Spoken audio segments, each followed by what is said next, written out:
Had we sounded the siren that night, we're afraid that people would have gone Malka. And if that was the case, then they would have gone into the fire. We have a statewide alert and warning system, which we also call SAWS. That involves not only the siren warning system, but as well as IPAWS. IPAWS is the Integrated Public Alerts and Warning System provided by FEMA. We also use sirens for hurricanes, brush fires, flooding, lava, hazmat conditions. There you have it, folks. The Hawaiian government's own website says that the sirens should be used for fires. Before we dig into what appears to be a globalist first strike genocidal crime scene in Maui, who are the vested interests in the multi-million-dollar Lahaina property? After the state of Hawaii, Alexander and Baldwin is the second largest landowner on Maui at over 65,000 acres, and the U.S. government is the third largest landowner at over 33,000 acres. Alexander and Baldwin's largest shareholder is BlackRock Incorporated. Meanwhile, billionaires within the World Economic Forum Bilderberg Network have been forcing the locals out. So now a billionaire comes in with his money, doing it by force, removing people out of their land.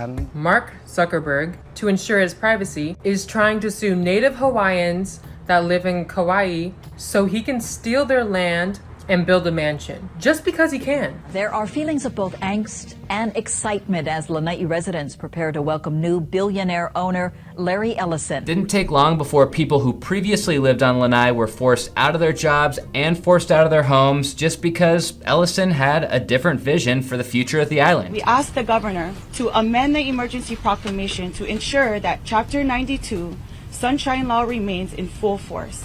The governor should ensure that all decisions about the rebuilding of Lahaina are made in the open and with full participation of our Lahaina community. What have you heard of real estate investors already contacting survivors? It was actually like day 4 that people started reporting that they were getting calls, actually from Maui realtors. But there was a press conference just held, I believe, yesterday. I'm going to have to catch up on it, where they did said that there was many developers there that were saying they should void the permit process. And Hawaii has an extensive permit process.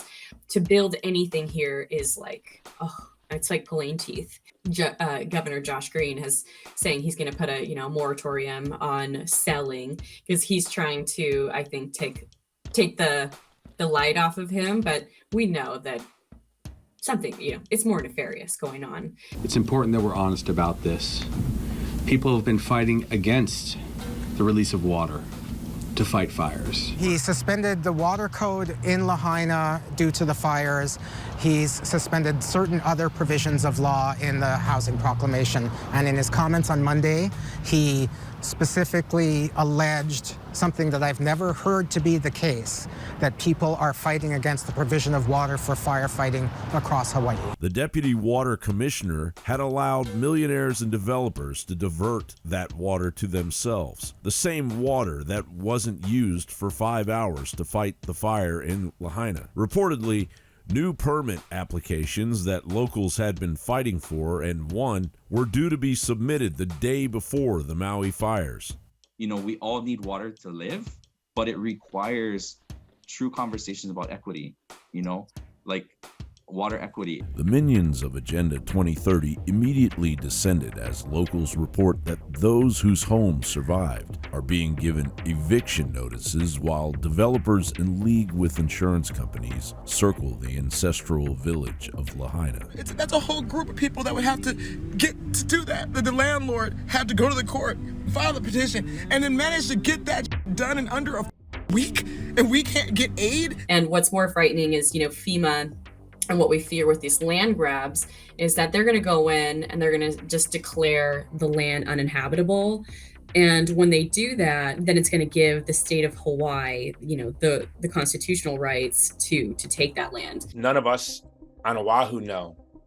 And we're hearing rumors and we're trying to wrap our mind around what we're hearing. And so this was day 1. So day 1, the rumors that we were hearing really were just too awful to want to believe. And we were hearing that that Lahaina was gone. We were hearing that the private schools weren't in session yet, but the public schools were, and the children were home alone. we were hearing they were either sent home alone or they were told not to come to school, but either way they were home alone. We heard that the water wasn't on. We heard that the electric lines weren't de-energized. We heard the police were blocking people in. We were hearing even rumors more bizarre than that. And what's sad is, John Henry, everything I'm telling you now happened. Those rumors were true. Lahaina's gone. You know, right now we just don't know. There are 115 identified, 380, I believe, that the state says is missing. But the numbers I've heard from the FBI were 1,200. The lowest numbers I've heard are 380. And I would like to believe the lowest numbers. I did happen to fly with somebody next to FEMA, someone from FEMA on my way home. And when I had said to her that I heard, you know, what are the casualty numbers? And I said, they're reporting only 115. And she turned to me and looked at me like I was crazy. She said, you know, there are hundreds and hundreds and hundreds of. And just yesterday, a friend of mine said that she personally counted 380 body bags at one location. So, you know, that was day one. John Henry, so here, I know, folks, if you're watching the show, you're really well informed. I think it was it Aldous Huxley who said, we have two choices in this life, to be uninformed or misinformed. So there's a lot of information flying around and a lot of speculation. And because I want to be sensitive to the communities that have been affected, I've really tried to only talk about what we know. But here's what we know. What we know is really horrible. We do know that the police blockaded people in and did not let them leave. And those people who were turned around died, and those who ignored the police lived. We do know the water was shut off. There's conflicting reports. Now, Hawaiian Electric is suing Maui County, and Maui County is suing Hawaiian Electric. Hawaiian Electric says they have definitive proof that they energized those lines 8 hours before the fires broke. Now, if that's true, then that leads to some of the stranger conspiracy theories. And I've heard firsthand testimony to some very strange things that people witnessed. It is worth noting, I think, that BlackRock owns 8% of Hawaiian Electric. There were rumors that there were no breaks, but what I was told by a county official is that there were fire breaks, but they weren't maintained and they were overgrown.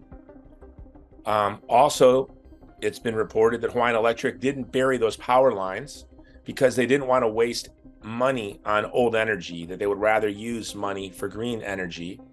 And so those power lines in a windy, dry area, by the way, an area that was made dry over a century of overdevelopment.